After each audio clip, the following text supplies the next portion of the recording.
Such an honor to reconnect with a cat who continues to keep himself inspired.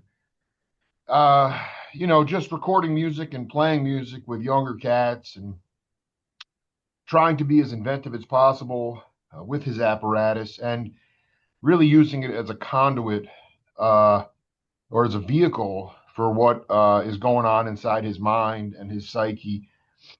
Jim Campilongo, welcome back to the Jake Feinberg Show. Oh, thank you, Jake. Appreciate it. Thanks for making the time. I know it's busy. No, this is the highlight of my day, my man. There's a couple things I wanted to ask you about. Um, I I guess can you talk about the impact that in your experience, if you ever got a chance to see him speak or play or just sort of in your own evolution, the significance of Les Paul. I did see him play. Interestingly enough, it was actually September 11th, 2001, but I was at Wow. I What? was at the late show, and I think it started at 11:30 or something. And technically it was September 10th, but it went into September 11th. And it was I had just played the original Knitting Factory that evening and ran up to the Iridium to see Les Paul. And he was pretty old, but it was great. And I remember it wasn't cheap, it wasn't crazy, like $300-400 or something, but I wanted such a good seat, which was right next to him, Yeah, right. that you had to order dinner. Yeah, And I've been there. I remember that place. Yeah, no, but even in 2001, it was pre 9/11. It was like it was not exorbitant. Anyway, you paid good money for but the dinner was really surprisingly good to me. it. And remember I was starving, and Les was great. And he had, oh gosh, I wish I could remember his name, kind of a Django guy, Interesting. well-known guy. Interesting. Did, Like maybe like Frank Vignola or something. exactly, Yeah. Oh Frank my, Vignola. And that he guy's did sick. he did like a lot of the heavy lifting, Hmm. but I think Les was literally playing with one finger, like on his left hand, Wow. excuse me, Wow. and it was still like fantastically entertaining, and really musical. Sorry, I don't know what I got in my throat. Um, he was really musical. He was super funny. Um, it was a delight, and I remember it was like one of the greatest nights of my life. Like I thought, wow, here I am in New York. I just did a gig, and I just saw Les Paul, and I thought, I'm going to walk home. And so I was staying with Adam Levy in the Lower East Side, and it was a long walk, but I just wanted to savor the evening. It was a That is a beautiful. heck of a walk, man. It was a long walk. Yeah. I like to walk, and especially in New York. And like I Sure. said, it was just a magical night. Oh my God. Yeah. I walked home, and it was just one of the nicest evenings of my life.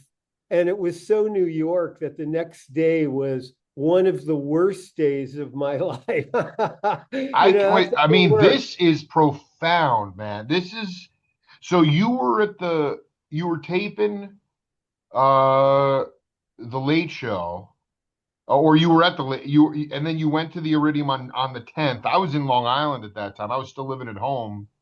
I'll never forget that next day, but he was so, I mean, I'm watching this documentary on him, and Mike Bloomfield's in it and Rick Derringer's in it. And I mean, Purdy told me too in our interview. I mean, Les Paul was responsible for all the modern recording techniques, and he built all his stuff. I just wonder, like, he was talking in seminars in this documentary, and there's like couples there, like totally engrossed in what he's saying. I mean, I'm like, this was America. This is insane. I mean, he was like a folk hero. And just coming from Yeah. a 47-year-old cat, I mean, it's just, I just wonder, like, in your mind, did he inspire you to build your own kind of apparatuses or different kinds of things? I mean, or was that sort of in your mind all the time? Well, his playing was the thing I focused on, and I really like the Les Paul Trio. Um, and the Les Paul Trio was kind of based on the Nat King Cole Trio. And this is when, before Nat King Cole was known as a singer. And evidently, they were the Nat King Cole Trio with Oscar Moore on guitar was the toast of Manhattan. Dude, Oscar And Moore was the great, nastiest guitar player. He was ridiculous, dude. fantastic. And I think that the Les Paul Trio was kind of modeled after them, like complete, pyrotechnics and then tempo changes and then something slow and lazy, all in the same tune. And the Les Paul we know and love, and I know and love, is post car accident. All this stuff, I think most of the stuff with Mary Ford. Yeah. Um, and he played differently after that accident and had to have his arm locked into one position. And I love that stuff too, and probably copped, if you can say I have, like a lot of that era, of flashy licks that sound harder than they really are to play. I want you to know Where this is really important because that would also, I love that line. They sound harder than they actually are to play. But then again, Brother Campilongo, the definition of genius is making something complex seem very easy. So is it really that easy? well, yeah, compared to Alan Holdsworth or something, Well, yeah. I mean, then um, we're yeah. I mean, then it's I just mean, yeah. so as far as guitar goes, going that, is barring. And they're kind of fun for the whole family, and they do sound hard. They do sound hard. Yep. Um, and I mean, one needs some technical ability to play them. I mean, I don't know if Steven Seagal can play them, but I mean, after a certain point of playing, Yeah.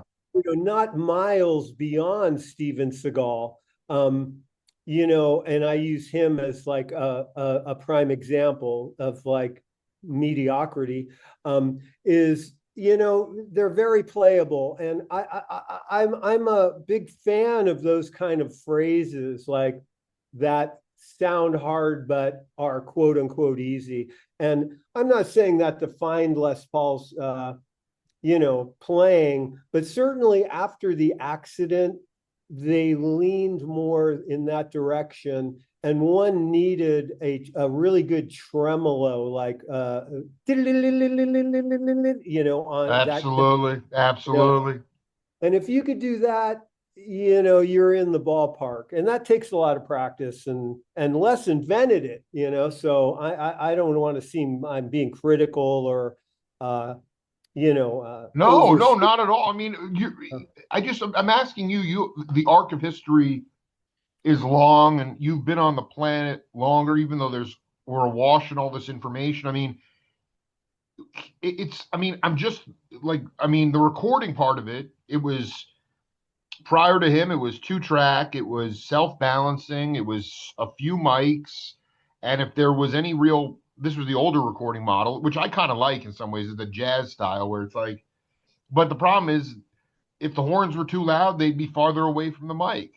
And if there was Right. like, and if there was like any kind of like washing out or muddiness, or you couldn't really do anything to fix it. And then he comes along, and it's all he reinvigorated the entire concept of recording. And that's setting aside from his playing. Was there anybody prior to Les? I mean, that you could say was even something remotely close to as formidable as Les, or was he the godfather of it all? I mean, Pat Martino basically said he was the godfather of it all. Of what, multi-tracking? I just think in terms of electronics, building instruments, and then Well, I don't know. I mean, that's beyond my actually being there. Yeah, right, I mean, right. Paul Bigsby, is in the mix. Um, Sorry, who was that? Maybe Leo Fender. Yeah, yeah. I mean, and this is just like, okay, who put a pickup on a guitar? And guys were doing it, and maybe there's some other guys, Eddie Lang. I don't know, like, Eddie Lang, man. Yeah, you see, know, it's interesting that I want to go back to something you said. The Les Paul trio, the tempo shifting, the going from a up tempo fun for the whole family into a slow ballad. Um, did that have something to do because like the lack of a drummer? Do you think they were able to go into all these different themes because it was just bass guitar and piano? well, that's a good question. I don't know, but I've been just listening to the Texas Troubadours instrumental. Wow, Uh, wow. and it seems to me, and I bought the CD for my buddy Mark Baum because I knew he'd enjoy it. We both have CD players in our I car. do too, brother.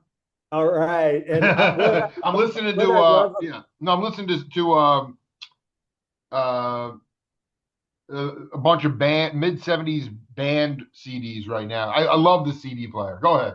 Yeah. I love it too. Yeah. And one thing I do love about it is I only bring in one CD.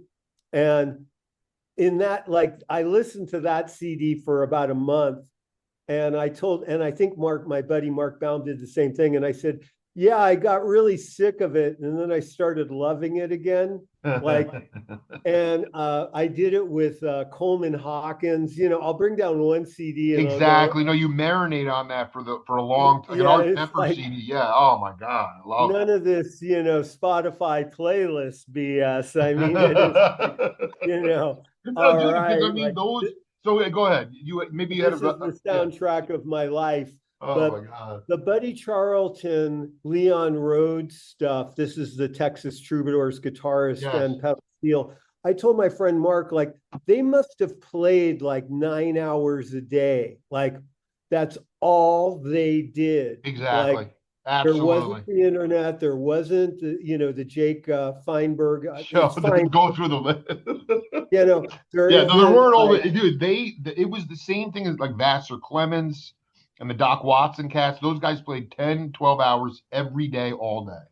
all day. And I think like what Buddy Charlton and Leon Rhodes and the Les Paul trio and the Nat King Cole trio was just that they played a lot.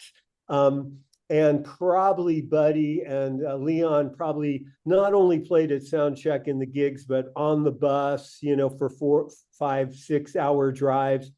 I mean, that's what I imagine.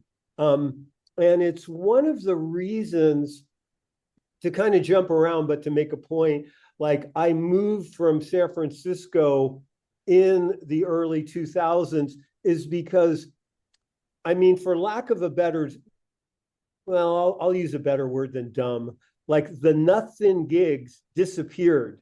And like where you could play at a restaurant in the corner and kind of are ignored, Right. kind of gigs.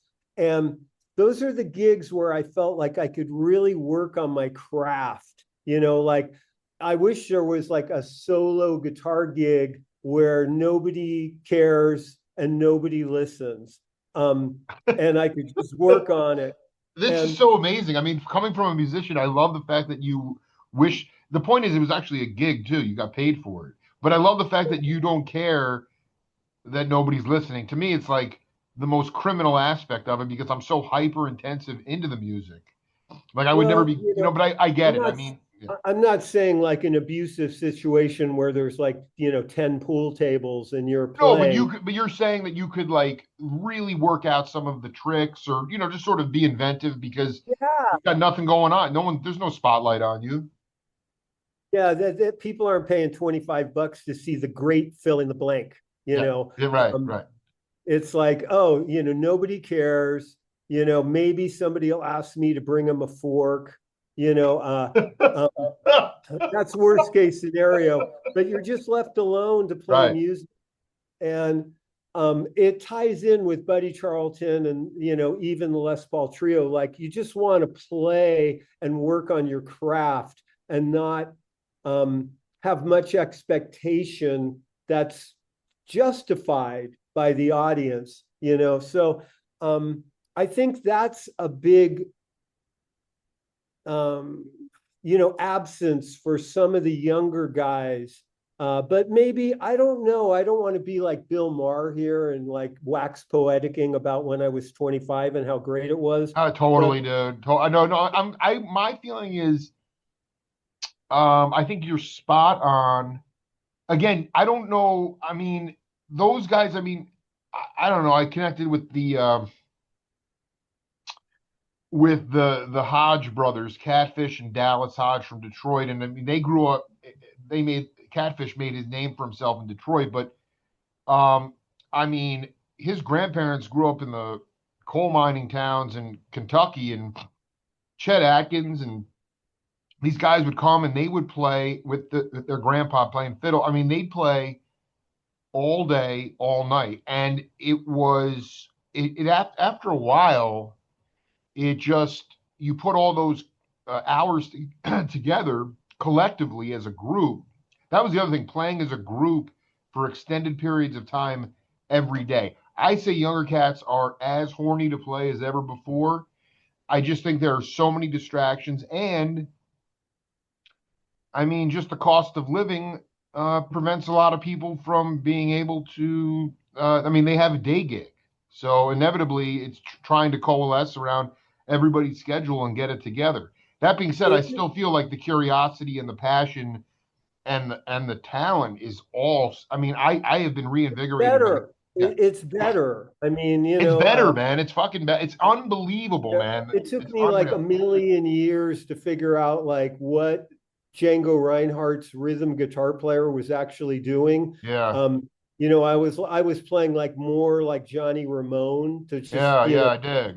and you know, it's all there on YouTube. The young guys I meet are so informed and so versatile. They're great and they're better than I was. And I want to make that clear, but I just wish they had more gigs. And I have met a few young guys that do play a lot in the Bay Area, and I don't know of those gigs. And I probably wouldn't want to do them. Like, Right. I'd be like, well, it's going to take 45 minutes to park, forget it. Where a young guy doesn't matter. It doesn't matter. That doesn't matter. So who knows? I may not know, but I do wish there were more weddings and what have you. Like, I know that's how I learned. Like, I learned playing Elks clubs and Oh my local. God, man. John Hurd, the great bass player with Oscar Peterson. I mean, he'd go to the Union in San Francisco and there'd be like, uh, you know, Holiday Inn 5 days a week. That was a Yeah, union gig. I mean, that was yep, five. I mean, you couldn't help but after a while, it would become almost like it would just be buried. The other problem, this is the issue. There are a lot of gigs in Tucson, but they're paying the same amount to each musician that they were in 1984. That's the other problem. It's just like yeah, it hasn't commensurated. And then the other thing is like with cats like John Lee Shannon and people like that with their bands. I mean, they're not even getting paid for the gig anymore. They have to get off the bandstand, and a lot of fans will buy the merch, but merch never yeah. existed back. I So mean, yeah, I'm selling T-shirts now, and that is true. yeah, I think like the middle class of musicians has been wiped out. that's right. You nailed it. You nailed it. I That's think right. like Taylor Swift is running home after she's on tour, probably Bruce Springsteen, and running to the mailbox. In Taylor Swift, she's probably making some kind of record money. I doubt if Bruce Springsteen is. I'm really curious about that. Like, does Pat Metheny or Right. people like out of my league, like Joe Satriani, like, okay, he probably goes to Japan, and I'm just guessing here, and makes a lot of money, but does he sell records? And I think a lot of it has been eliminated by Spotify and Apple Music, where it's cool if you're playing a gig and making $40 or whatever. I think one of the other things I've noticed, because I've never been anti-club, Jake. Like, I think clubs are in business. They're struggling right now. I mean, just like movie theaters and everything kind of post-COVID. And Mm-hmm. they need to make money. But what annoys me, and I won't do it, and I have written them and said this, like, I want to make as much as the doorman. Like, the doorman gets 200, the sound guy 300, and it all comes off the top. And at the end, it's kind of like, well, I don't think the doorman deserves to make more money than I do, Absolutely. No, but and I I don't mean, that know. is insane. And yet I wonder if it's just because they have to look at that person every day or their in-house sound guy, where in the past, as you know, Les Paul, Art Blakey, they'd saddle up for a week at the Keystone Corner or, Basin Street West or whatever. And so you weren't going anywhere, but these sort of transient tours now, one night here, one night there, they can almost get away with it because they don't have to look you in the face after one night, you know? Well, that might be true, but I just think there's not enough money and every $100 matters. Uh, And I think it's a mistake to make the doorman the enemy or the bartender the enemy or even the club the enemy. I hmm think that a bigger picture, and for me, it's Spotify and Apple Music, just to name, some huge culprits. I mean, Spotify paid Joe Rogan $200 million. So they have some money. And for these young guys, or even me doing a $40 gig, it's okay. Well, but I might make it fill in the blank off some record sales or a licensing deal or this or that. You have to do a lot of different things. Some things have been invented, like Patreon, but I mean, are we getting rich off our YouTube videos? No, no, No, no. I know I'm not. And somebody is, and it isn't the doorman and it isn't the club You're damn right. necessarily, You nailed it, dude. You you nailed know. it. No, it's, and And there's no enemy. It is it's not just the middle class. It's the upper middle class, and the lower middle class has also been eliminated. Now it's wiped basically out, man. pennies or billions, billions. I mean, Taylor Swift's Right. like a billionaire. It's insane. And it's just like, this is not, I mean, I just think people like Les and people like Wes Montgomery and really like heroic people in music are just rolling over in their grave. I mean, it just was, I will tell you this, and because you lived through it, but I did about a four-part series this year so far with Jimmy Haslip from the Yellow Jackets. And I Oh, mean, yeah. a really beautiful, decent cat, and just an amazing career on top of the Yellow Jackets. And I mean, what he was saying too was that, I mean, those guys really got in that slot of, smooth jazz, and they had big hits, and the records sold a lot, and they never saw anything for that, anything. They would be on a budget to make the records. Maybe they'd get a little bit of writers. I mean, it was just profound to know that they never really saw it. It's always been a greedy situation, but somehow um, the musicians still were able to survive. And now with these online platforms, it's just it's just seen as like creating art for the sake of the world, and we'll take all the money and run with it. I mean, it's absurd. uh I mean, the metrics, Spotify in a different time, they used to they used to give you some decent, it was kind of middle class. Like, you would get hits and you reach certain metrics that made sense, and you'd start getting good money. You get a few $100 a month, whatever. And now, Not that I'm aware of. no, no, no, And I, as a podcaster, different yeah, for podcast. So, but right. now since the turnover or went to the dark side, their metrics are so beyond I couldn't even fathom reaching them. So there's no money now, not even for podcasters. But yet they're Yeah. giving 200 million to one person. I don't get it. And it's really not good for society either. But I don't want to grouse about it. This is the other thing that I wanted to talk to you about. Well, people, you Yeah. remember the drummer from Metallica was bitching about Yeah. Napster, and everybody hated him, and I saw some Metallica documentary, and like the guy isn't like naturally likable. I mean, at least in my opinion. Sure. But like to a lot of listeners, we are the luckiest guys in the world. And I can't debate that for myself. I think I'm one of the luckiest guys in the world that people aren't laughing hysterically when I start to play like I'm some guy like an organ grinder with a monkey. Dude, I love that shit. And I've had a great career and I'm still doing it and I'm very lucky.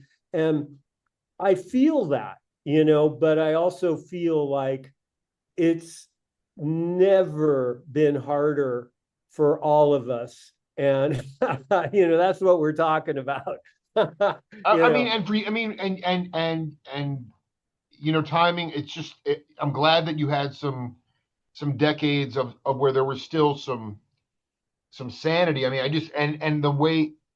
So, but it is also the touring circuits have just been decimated as well. I mean, it's interesting now, just to see certain tours. I mean, there's like maybe some regional popularity for certain bands, and they'll have like a 4 day. I mean, before COVID, um, inflation wasn't that high. You could get a tour bus, you go on the road for 3, 4 weeks, maybe do okay. And now it's down to like maybe a week, maybe 10 days, maybe less. And yeah, and like you said, the overhead costs of the clubs and the need to make money because every $100 counts. And um I, I just know that Jim, at the end of the day, I do know that there probably is enough money to go around for everybody to win, and that's the part that makes me sad. It's just yeah, you it's know me too. So like, and it's kind of happening everywhere, but mhm. what can I say? And And I I met want to this is I want to I don't want to dwell in the dark side with Campilongo. okay. This is the other thing I have to ask you about this because um you know I love what I love in music and I love the personalities, and then there's a lot of stuff I really just unaware of. And I'm watching this documentary on Wes Montgomery, and he was being interviewed by like Ralph Gleason from the Chronicle back in '65 at the height of his powers. And he um he said that there were a bunch of European guitar players. I'm not sure who they were, but they were like they couldn't figure out his fingering, how he made certain the chords that he made, and all this kind of his own original unique stuff, and they were just freaking out about it. So when he went over to Europe, they went into a basement of a club somewhere, and they all sat around. And after it was all said and done, and they determined that he is not a player. He did not play the instrument. He was using it to express ideas in his head. And then Wes followed up by saying, I know nothing about the technique. And I know nothing technically about the guitar. He goes, I don't want to know anything about it. He goes, that's a whole different field. And Joe Sample confirmed that to me in our interview. He went to Wes's house and they were sitting at a piano and they were going through. Wes is playing a chord. He's like, "How did you come up with that?" And Wes is like, "I have no name. I have no idea." What was profound about this is that the idea of we're in this incredibly obsessive time of people feeling the need to show off their facility and their chops and their the training and how much they can do. And here is Wes Montgomery, who was responsible for redefining jazz guitar, and he didn't even know the notes he was playing. And it's just like, I guess when I step back from it and I'm like, you know, Campilongo is an entertainer. He loves to play. He's inventive. I know you have your schooling, but man, I just sort of as a journalist, I want you to just talk about this idea of playing the instrument versus using it as a means to get information out of your soul, and as an appendage, having no background in the academy or knowing what notes are what or how to what notes are being played. Well, there's a lot there, Jake.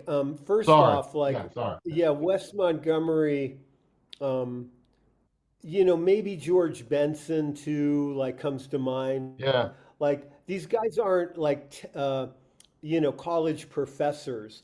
They're just bursting with music. And, um, you know, I really think like, I mean, Wes Montgomery and George Benson are really humbling people because I don't think many are born, per year.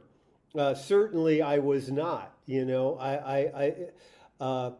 But I heard, and you seem to. I didn't see this Wes Montgomery documentary, but Ray Brown, the bassist, said that he was going to play a tune with Wes, and Ray said, "Hey, what key is it in?" And Wes just turned the guitar in his direction and went, "Da-da-da-da-da-da." Exactly, dude. Yeah. Sample said this. Sample said he had no name for what he was. It was insane. Go ahead. And it's like probably Django was like that, George Benson, probably a bunch of guys but those come to mind. For me, it just, I know I didn't go to music school. I took lessons for a year, and everything just took a long time. Like, um, and in some ways, like, it's just a harder road, like I think going to school, learning how to read, learning things technically, just saves time.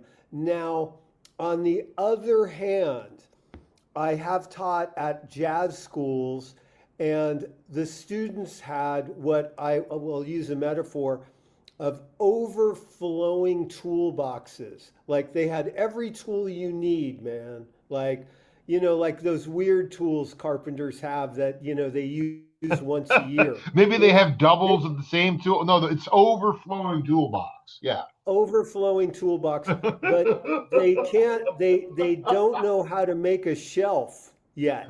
Right. They have all that is so pro. What jazz And, schools were you at, by the way? well, it was in Italy, and That's unbelievable. I don't think the students liked me too much either. It was like this totally Italian deal where I thought it was just a gig and they were going to put me up for 5 days. Then they told me I had to teach like two classes every day, and I was like, oh, okay.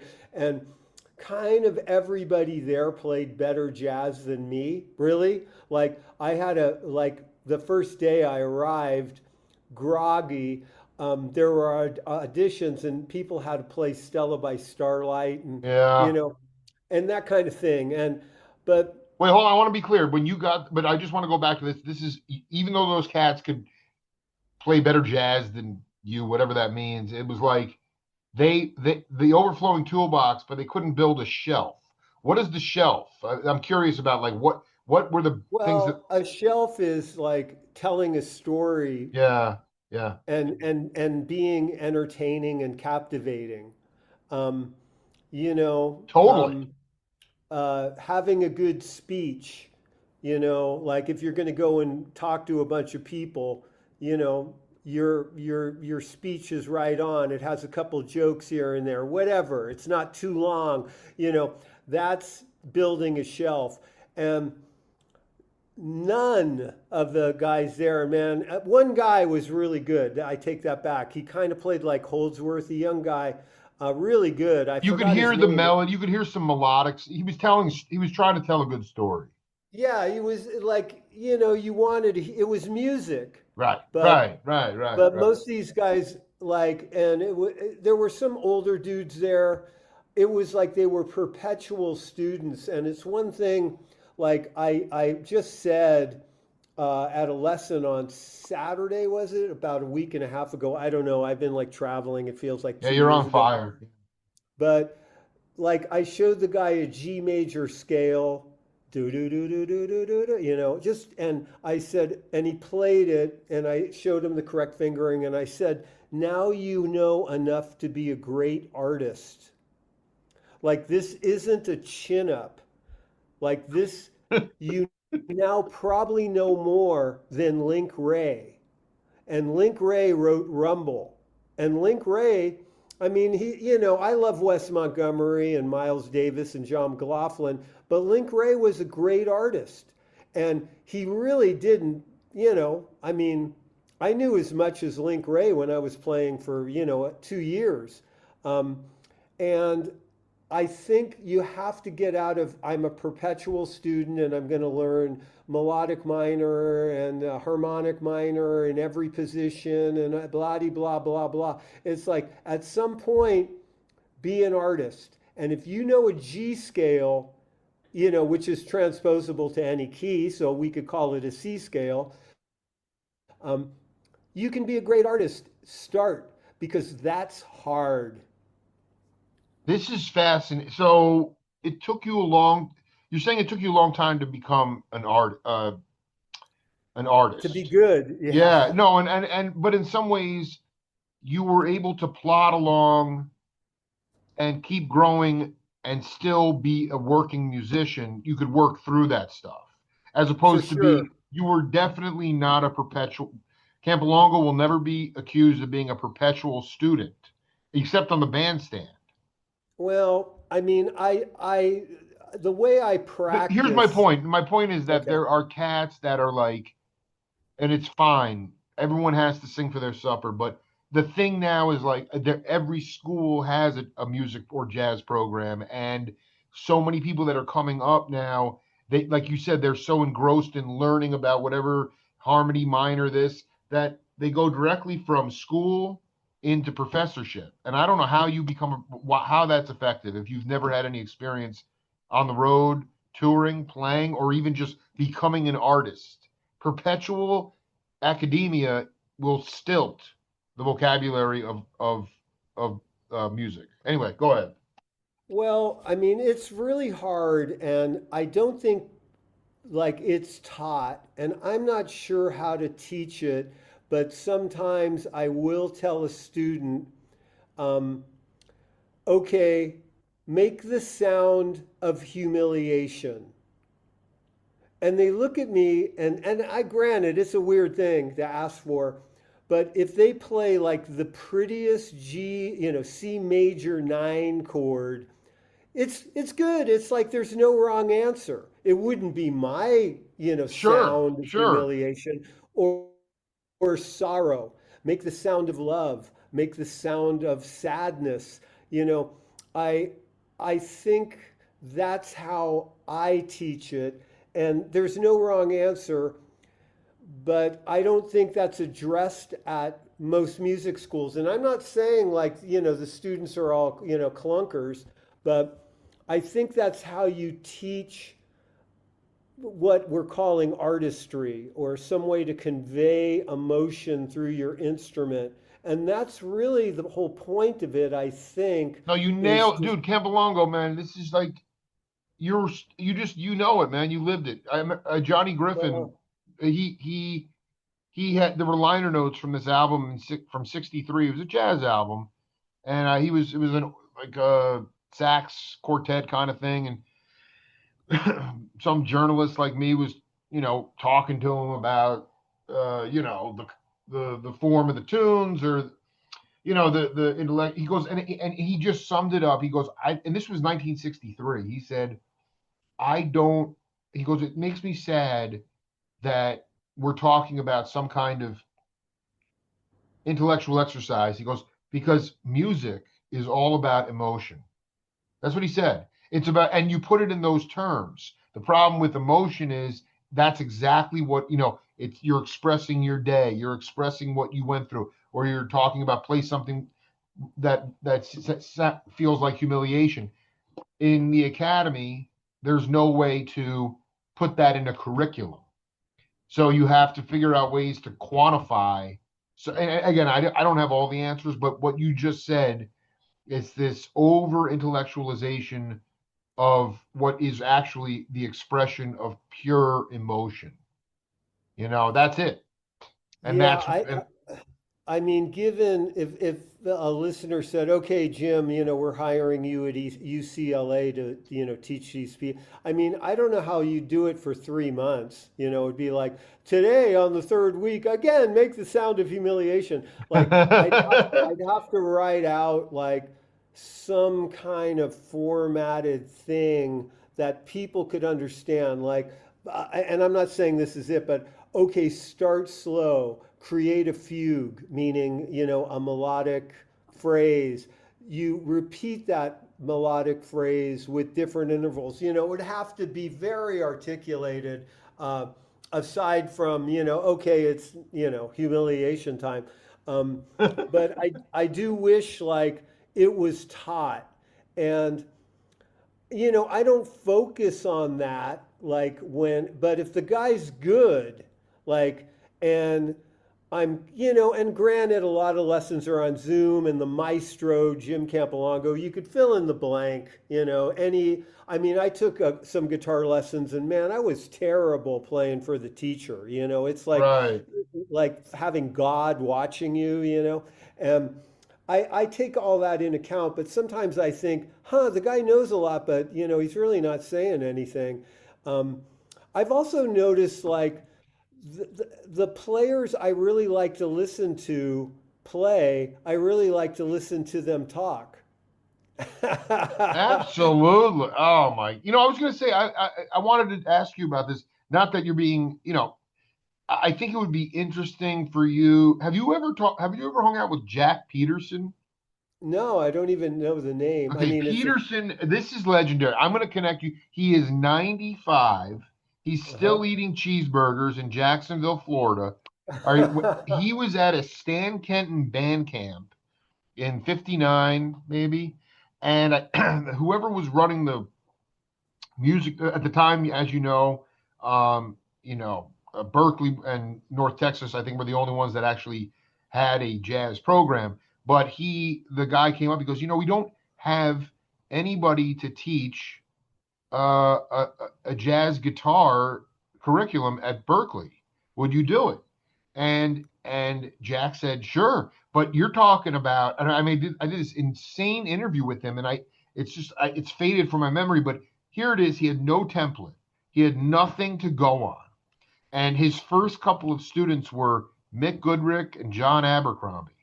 And he Wow. sat around in a circle with 12 dudes. I just think that if you could, he's still alive. He's a wealth of knowledge. And I'm telling you, not, listen, if that offer ever comes, what you're talking about, he would be able to give you some cool ideas because he was literally, I really think he was sitting around with 12 guitar. It was just 12 guitarists playing and playing off of each other and playing themes. I mean, this was about as organic as it ever got. So Sounds like it. I'm gonna send you his number. He is such a sweet dude, and like I said, man, he's still alive. He's still playing. Wow. He's still playing. And Wow. That's, Abercrombie, everybody from Abercrombie to Jack Wilkins, the late great guitarist, all these guys, yeah. Blue Lou Marini, they have. I mean, he is like the Godfather. He's like a Les Paul cat, I mean, maybe a little bit younger, but like. And the funny thing is, he grew up in Denton before North Texas was even, before it even had a jazz program. He was playing those sort of sock hop kind of. It's insane. But the point is, there was. It's almost like with Campilongo. Like if you got offered a gig it would almost be like coming in and just if you had that freedom just to reinvent the entire process. Wow. And again, who knows, but it was profound. And like I said, his first class of students, there were some pretty heavy cats in there. Yeah, I took a couple lessons with Jack Wilkins in New York, and he was a great Dude, teacher. ridiculous. He was a great teacher. Why was he a great teacher? Well, because he was like a regular dude, like a very New York um, Yeah. guy, and he'd go like, and I'd go, "Wow, Jack, what was that?" And he'd go, "It's just A minor." And, and sometimes I still have the recordings. Sometimes it was like, "Oh yeah, it's just A minor." Like, I mean, I could see, again, like 20 minutes ago, whatever, you mentioned like genius being to get a complicated thing and make it simple, like, Make it look easy. Yeah. or reduce it to a simple equation. And Jack did that. And Jack was a total natural in a lot of ways. Like, I mean, he was. Dude, his he is the most natural bird. By the way, do you know he played in the early 60s? One of his early gigs was playing jazz with Barry Manilow. I did not know that. I I mean, knew they he were playing played with. clubs in New York in 62 in like a trio. It was I unbelievable. want. I know he played with Buddy Rich, and I had heard. Have you heard those Buddy Rich in the bus tapes? Like screaming at the I guy heard, to shave his I beard. mean, the seminal Buddy Rich album, Small Band with Sonny Fortune, Jack Wilkins, Anthony Jackson. Buddy had a club. I'm not sure if you ever went to it on the Upper East No. Side, Buddy's place. But I don't know the Buddy. I don't know the bus tapes. No. Yeah, yeah, you don't want to hear it. But yeah, I was kind of, questioning like, oh, I wanted Jack to talk some shit about Buddy because, Yeah. on these remember like cassettes were going around and there was like, I don't know, maybe you weren't getting them, but Orson Welles outtakes on a commercial and Oh my like God, this is before Jay uh, Feinberg. I love this. Yeah. this is like the 90s when cassettes were still floating around Sure. and you'd get a cassette of like Orson Welles losing it at a commercial or Casey Kasem was another The one. But outtakes. Yeah, I did. Yeah. yeah, Yeah. but Buddy Rich, like it's him screaming at his band and like it's really long and just really uncomfortable. It's kind of like No, no, dude, you I've think you interviewed. Yeah. you think you want to hear it until you do. No, no. I mean, it is enough of a traumatic thing just hearing about it. I mean, Rick Laird from Mahavishnu, the great bass player, he left Buddy's band because of the abuse. He just didn't want to take it anymore. And then Bruce Kale, who's this still alive, just did a couple interviews with him from Australia, and because of that, he Bruce didn't want the gig either. So I mean, Buddy could just be. You had to really just sort of like go to bed and wake up the next day and just almost pretend that it didn't happen, which for me would be very hard. It would be He very sounded hard. like tyrannical. Yeah. So, the third or fourth lesson with Jack Wilkins, I'm like, so, Jack, how was it, working with Buddy Rich? And, Jack was like, it was great.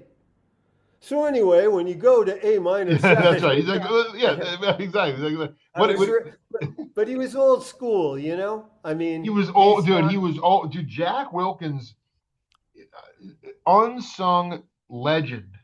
I'm just uh-huh. saying, like the Peterson cat he's sort of be one step beyond, yet he's so down to earth. And I just, to me, it's like the idea that there was no jazz program at no jazz guitar program. And like how much, even though he used the dictionaries a lot, he was going back and studying the terminology because of all the classical teaching. I'll send you the interview. It's really intense. And I just feel like it would be cool to just connect with him because I just think he could give you some ideas out thinking that, things that maybe you've never even thought of before.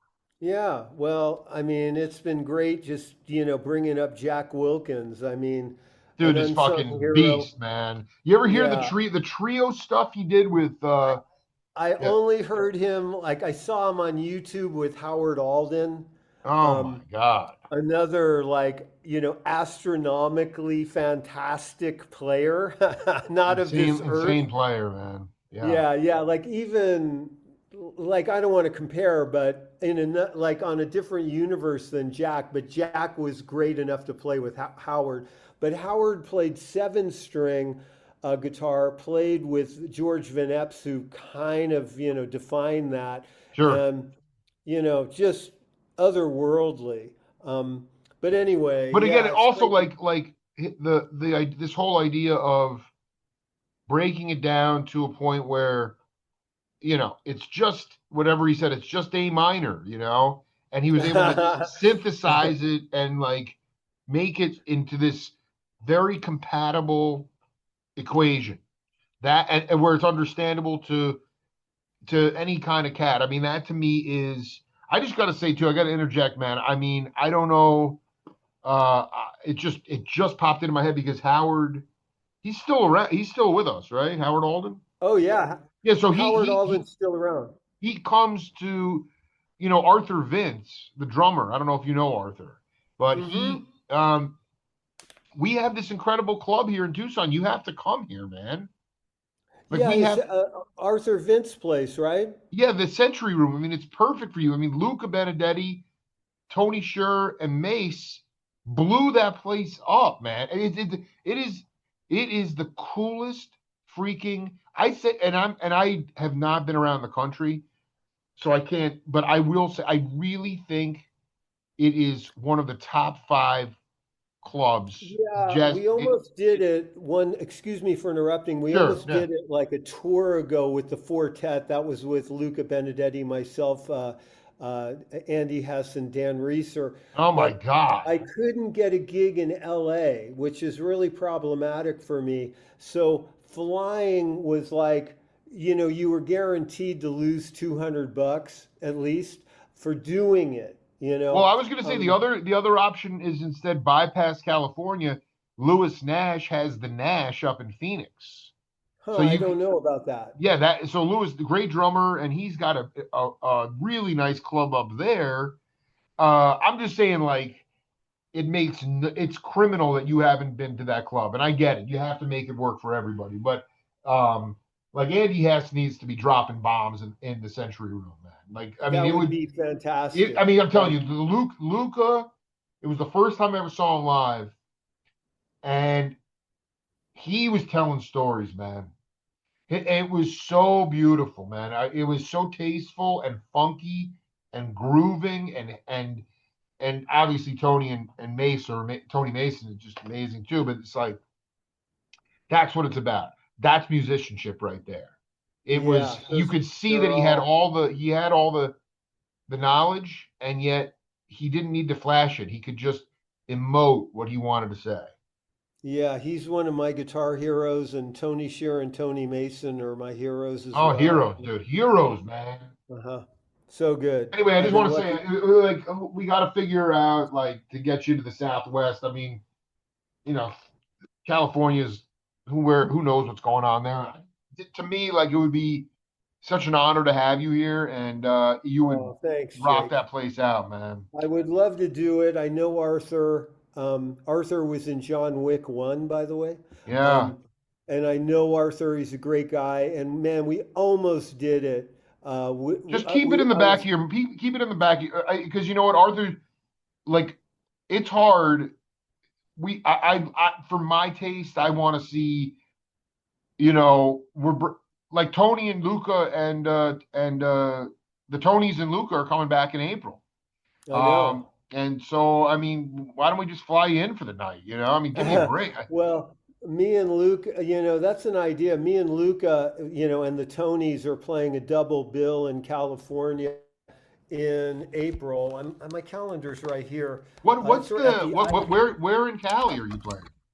the Ivy Room, April 20th, and it'll be the Jim Campilongo trio with Scott Amendola and Matt Muntz, I saw that. co-headlining with Luca Benedetti, Tony Mason, and Tony Shear. So, um, Luca called me up and asked me if I wanted to do it, and I said, yeah, of course. So, um, that's in the books. Right now, I'm in Buenos Aires. Well, As you, I want to focus on that for a minute. What is going on down there? I mean, it's funny. I went down there. I mean, it's what it was one of the lowest points of my life, but I went there after undergrad at Boston University. Really wasn't ready to dive into the real world, and um, really had a really rough time. I didn't speak Spanish and I bailed out early. It was such a kind of a, I look back on it as just, I don't care. I'm a pretty shameless person actually, but I did, that was a low point in my life. And so anybody that's in Buenos Aires and thriving, and I admire it. And I regret not being able to take advantage of that time in my life. Well, I've had experiences like that, but I love Buenos Aires. It started with, right, I think COVID had ended for the third time or whatever, and I was in a New York apartment for about 2 years, like making banana bread and watching Breaking Bad. And a guy in Argentina, Rafa of Lumiere Guitars, emailed me and said, "Hey, do you want to come to Buenos Aires? We'll make you a guitar." And I said, "Yeah." And Yeah, yeah, basically, yeah, yeah, I yeah. hung up. And then I thought, geez, I don't know where Buenos Aires is. Isn't that where the Nazis went? Right. And that's all I knew. And then I was like, oh, it's in Argentina under Brazil. And I went there. Anyway, it started a thing where um, this is my fifth time. I'm promoting my new CD that I recorded here last visit in October. Um, and I played with Sergio Verdinelli and Mariano Oturo and Nana Argen and two horn players on a couple songs and a pedal steel player from here. And also, I had a pedal steel player, Rich Hinman, who lives now in Boston, uh, do some like imported steel solos on the record. But Wow. was really fun, worked out really well. Wasn't, like paying a 1980s money to a studio, like which they're still kind of hanging on to in the US. So it was, I wasn't here because it was affordable. I was here because the musicians were great and I wanted to chronicle this era of my life. Um, I don't speak Spanish. I know a few words. That's what Um, I was going to ask you about. How do you get by with that? Because that was, for me, that just sort of isolated me, and my chops were well, not what it needed to n- be. even if you say, yo siento no hablo español or no entiendo español, like if you say like my Tarzan speak, if you know who Tarzan is in Spanish, like my Spanish is so terrible that most people will speak English after hearing how terrible my Spanish is. They kind of don't feel self-conscious. Um, so that's how I get by. And I like that. So the I mean, they'll meet you halfway, basically. oh man, they meet me like way more than Way more than halfway. halfway. That's awesome. And I kind of know some basic stuff, but I still get lost and I don't know how to say like, uh, a lot. Like, um, I won't say, wow, I've walked by that place like 25 times. I'll say, no difícil.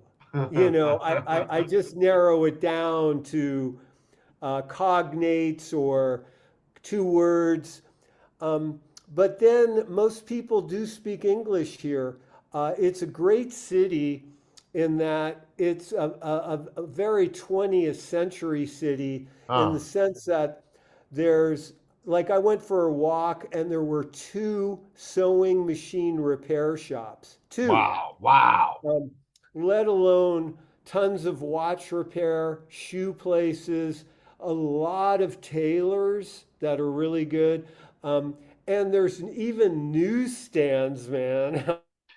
like, Right. um, This is your this is they are they aspire. They have a lot of soul there. You know. it's really great. And it's not like, and I'm also here getting some dentistry, and I'm not a health insurance tourist guy, but it just so happened last time I needed some teeth work. And man, we're not talking chickens in the waiting room. It is like 3D, X-ray, high Wow. level. I Chickens asked, in the way. I, I asked my dentist, like, why did you become a dentist? And she looked at me kind of quizzically and said, because I care about people. I mean, Yeah, and that's a that's the place you want vibe. to stick around, man. Yeah, yeah. So that's my review of it. Um, Wow. it's really great, and I don't think there's an Amazon here or even an equivalent. So if you go into a place and you're going to buy like uh, a black T-shirt, camiseta negro, um, like two beautiful Argentinian women like want to help you.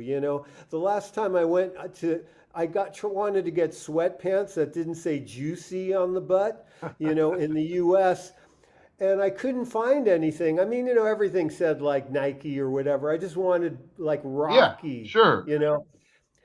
I go to Dick's and there was no one in the place. Like even at the cashier, I couldn't find a soul. It was like the end of the world, like a Dawn of the Dead, And Wow. I mean, it's so different here. I hope Nobody's you doing guys. anything. No, no one's supporting the box stores or the corporate. It's all I don't think it's a conscious effort. I just don't think they have it. Like I wow. don't. There's no Amazon here. There's no Uber here. They have some. No, there's no Lyft here. Um, and there's still like a million cab drivers, like, everywhere. So that's what I mean when it's a 20th century city, which Totally. really suits me, um, to have a relationship with, like even a small relationship with the butcher or the guy who sells vegetables. Um, I love that. What? How does it? it, How it, does it it, reflect? How does that soul reflect in the live music? If you go out and check that out, I mean, how does it? Well, the Um, music here is great. There's a band that plays every Tuesday called Le Grande, and I would uh, highly recommend them. The audiences here are like you, Jake, like rabid, really rabid, rabid. Yeah, rabid music fans, yeah, yeah. and who are give a lot. Like, sometimes it's a little exhausting if everybody's on their phone. And like I said, I was wax poeticking about gigs where nobody pays attention. But if everybody's on their phone and nobody claps at the end of the tune, and it's kind of the kind of That's the gig, why. It's just it's just it's it's tiring. it's And really deflating. Yeah. Yeah, I mean, because music is about the audience gives you energy and then you give that energy You back. It's nailed it, man. transactional. We've lost that Um, here. I mean, I'm telling you, man, it is. I'll never forget David Spinoza telling me in our interview. He's like, I overheard somebody in the mid '70s saying, "Oh, this is nice music to talk over," and he's like, who the fuck would talk well, over music? But we've gotten you now to know, that point where, and now I w it's I more than will like you say could be though, like Campilongo in Berkeley playing at a bistro. At least there's the clinking of knives and people eating and talking. And now it's like everybody's on their phone, and it's like, and that's even you're not even connected to another human being, and then they're not even there tapped into is there is that potential. I will say, yeah, like, getting back to Les Paul. Les Paul, and I'm going to say the F word, that's was fine. fuck, was fucking entertaining, man. Dude, Like, dude, the stories I just love. He just whether it's Bing Crosby or whoever he was talking to, it's just always luminary people, and the stories are always you just don't want them to stop. and like musicians should take that in account. And Hmm. I'm not, I'm a musician and I'm on the musician side, but if you're playing like demanding, boring, well, demanding music that requires like a lot of attention, and I don't define Les Paul as that. Um, like maybe people are going to go on their phone or maybe people will talk over it. Like you've got to, be a little vaudeville, man. You Like, have exact. I love. I feel the same way. I mean, even like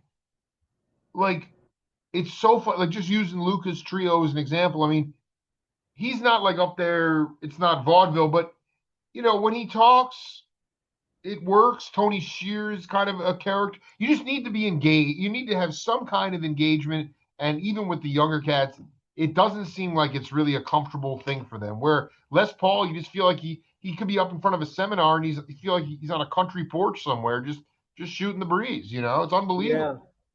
Yeah, well, those guys had to work for their dinner. And, Chet Atkins had to work for his dinner. I mean, I think there's like a depression era quality about some of these musicians. I mean, I was amazed. I had never seen Wes Montgomery play, and I listened to him for years, and I just thought like veins would be bursting in his head, like because. And I saw this like footage of him playing, and he's like smiling and happy and looking around at the musicians. It's like, I'm sending you this clip. It's so profound because the guy who's interviewing him, Wes goes, "I don't know anything about the instrument," and the guy sort of laughs. He goes, "No, man, I'm serious. I don't want to know anything about it. That's a totally different field," he said. A totally different field. I was like, and I know what he's saying, but it's coming from Wes. And yeah. he didn't even want to know what the notes were. He didn't know it was just like this. This Well, is Wes didn't so have to insane, know. man.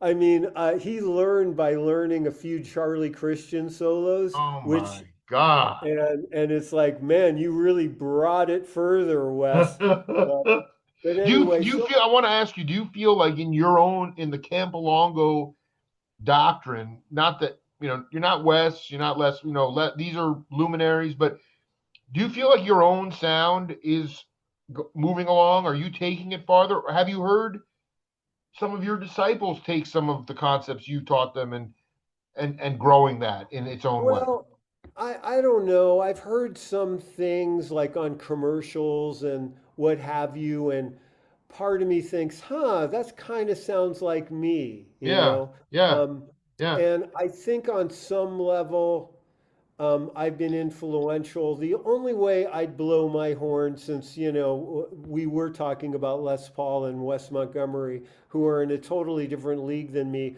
is I think like my songwriting is, uh, um, I'm trying to think of a word, is more realized than a lot of guitar records I hear.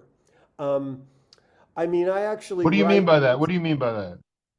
Well, I think some records, like guitar records, are not good songs. Right, right. I mean, I'm not trying to say that, but No, that's, I know. There, when you say, what does that word "realize" mean in the context of the way you're well, using it? like I was trying to not use the word better, That's you fine. know. But well, I haven't heard They're more everything. like like it wasn't a premature birth, like they were birthed on time, so to speak. I'm not like going, okay, here's my Wes Montgomery, here's my Jimi Hendrix, here's my Right. whatever. I love it. Yeah, you're Um, not comping. Yeah, I did. yeah, they're not business card They're records. Campalongo Um, records. Yeah. Yeah, and the songs are usually, pretty well thought out. And actually, I've written many a song that I thought, wow, that's a good song. Shit, I got a solo over this thing. Like, where I think some guitar records sound like they were written so the guy could solo over it. Um, Exactly. That's right. but I think there's Jeff Beck, and I didn't hear his later stuff, but Jeff Beck Blow by Blow is like a great guitar instrumental record.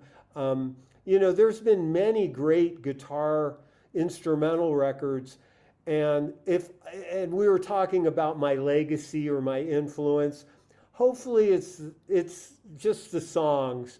Um, Yeah. those Full. style. The idea is that whoever you are, sort of working with, like that, whatever they decide to do, that their songs are fully realized in their essence, and they're not borrowing, or I mean, they're just not, doing stuff based on some sort of clone of another or, idol or, of or, theirs. or a vehicle to show what they can do as a soloist.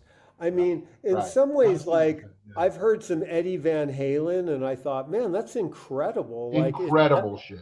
it's really, really good. I would have loved to hear his instrumental record. And again, I'm not being critical of like there's so many guys that just, I look up to, but there, when making a guitar record, the song should come first. And I think, you know, especially the later ones I've done, that's for certain, I think, on my, as far as like my influence or what I do. Um, and then there's like the slow reverby thing on a Telecaster. And I can't say I invented that. Jimmy Wilsey of Chris Isaac was a Yeah. pioneer in that. Um, but I do a different thing than him, and I have heard it, and I wonder if it's borrowed from me, and then I stop that thought because I don't want to be like all conceited. Well, what was the thing? What? No, it's fine. This is not you're not caught up in yourself. I'm curious about the TV commercial stuff that you alluded to. You're actually hearing cats that maybe you work that apprenticed under you that are channeling similar. You hear Well, something in their playing. occasionally I do hear something, and not an ex-student or whatever, but I don't know, maybe it is, but just on a commercial, I'll think, huh, Ah, you know, yeah.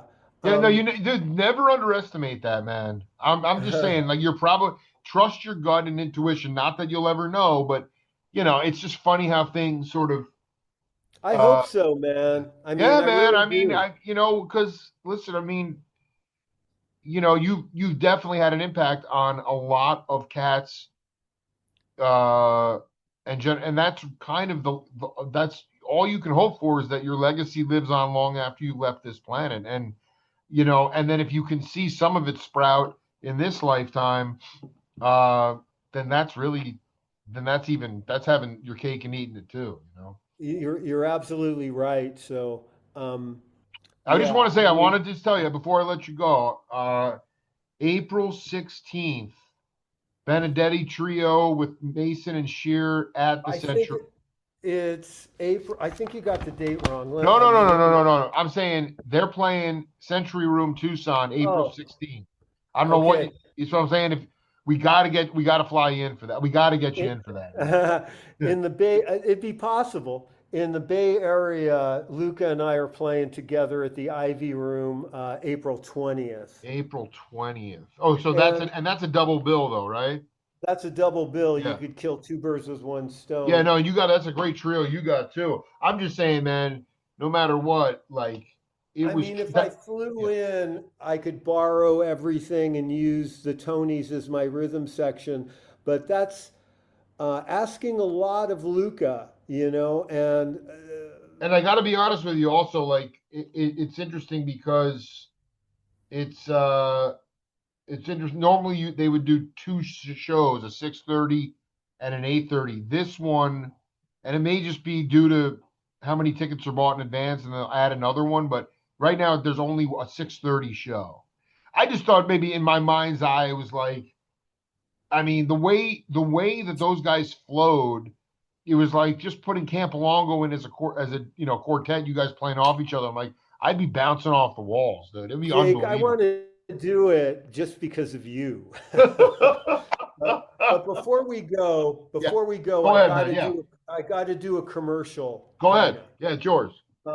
Even though my last gig I sold more T-shirts than CDs, I have a new CD recorded in Argentina, and that's why I'm here. It's called Jim Campilongo, "Man in a Ball in a What Ball," does that mean? and it doesn't mean I anything. I just I was thinking about that. Like I was like, this is wild. Go ahead. Yeah. Yeah, it's not like super positive, I don't think.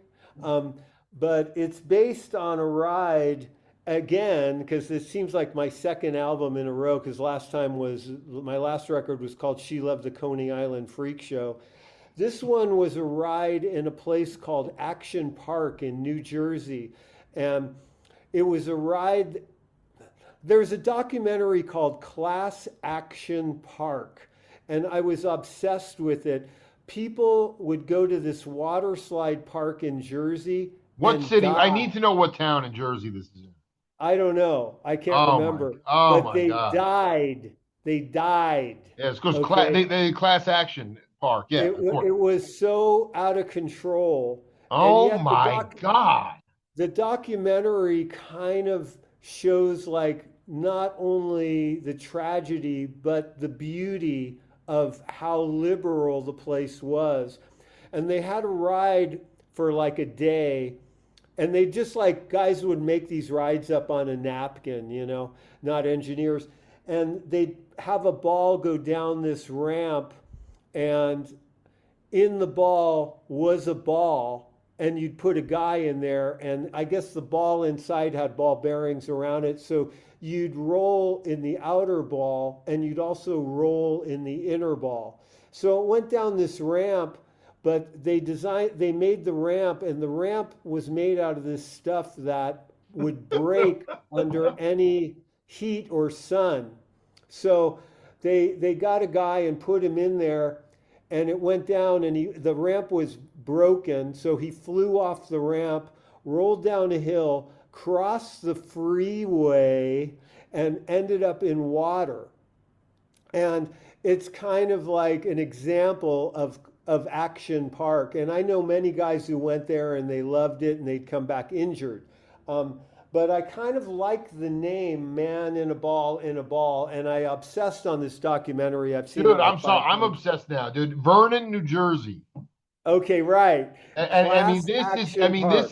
this is the documentary focuses on the nostalgia, the gonzo culture of the 80s, and the strange physics-defying contraptions that define the park's legacy. Obviously, there was a lot of It, carnage as well. we could do a whole podcast Yeah, I'm on, gonna have to go deep on this, dude. I am yeah, obsessed with this now. dude, it is such a This good is so documentary. 80s, man. It's so It's so liberal, man. 80s. Oh It, my God, it's so dude. 80s.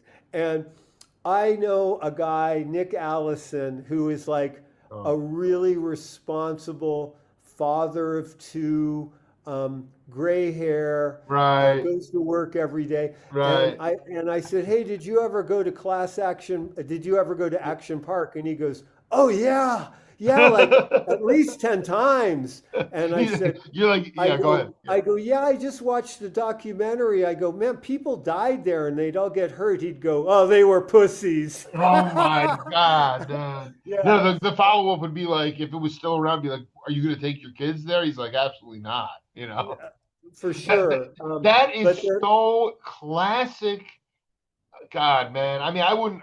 I mean, it just was such a beautiful it's carnage. lawless, Wild, man. It's raw, man. lawless in like the best way and in the worst way. Oh my. And So that's the man of that whole the dude that flew across the freeway into the water. That was the man in the ball in the ball. yeah, that's what the ride was called. And I think it only lasted once, but I really liked the name and thought it was a good name. There's a song, and I really like the song on my CD with the same name. That sounds pretty good. All recorded here in Argentina in a studio, Los Dios Perfectos. Um, and it was great. And so I'm here kind of, doing CD releases and stuff. And I'm assuming like people here still have CD players and stuff. So uh, I The brought a 20th whole century. bunch of It's a them. 20th century place, right? They probably do. Yeah, yeah, yeah. I think I'm almost certain they still have CD players here. So anyway, it'll be the commercial's almost over. It'll be available like at fine record stores everywhere, like Amoeba, Yeah, and right. online on Friday, and it will be on Bandcamp too, for streaming. You could hear it for free or download it on Bandcamp, and that's this Friday, March 6th. I don't know when this is going to air, Oh, but March this is 6th. going up today. Yeah, this is that. The timing's fantastic. So it'll Right be on. on. Yeah, dude, dude. We're going back to Vernon, New Jersey, dude. All right, this is un. So wait, this hasn't actually seen the light of day. This hasn't. This is coming out Friday, The CD, yes. or Class the. Action Yeah. Park. I highly recommend it to anybody who enjoys like lawlessness and chaos and Dude, that was the you same thing going on in Pennsylvania. All the wooden roller coaster. I've just never. It's so cathartic to hear about I am gonna go deep on this documentary, dude. Real deep.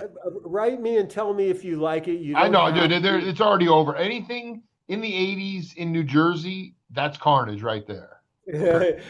Please tell me if you enjoy it because I've watched it 5 or 6 times, Jake, and I could watch it again right now, like because we were talking about it. But and my CD's named after it. No one has asked me that, like, and I kind of didn't want to say yeah because my last record was She Loved the Coney Island Freak Show, and I'm like, Right. well, this is but that's the truth. Highly recommend the documentary. Personally, I never went there, but I know many people who have, and they all had the same attitude as Nick Allison. Guys are pussies, dude. I mean, I don't know. That was like, but that was the thrill. Could you come out alive? It was insane. I mean, the fact that it was considered an amusement park, and yet you knew that there was a potential for you to be severely hurt.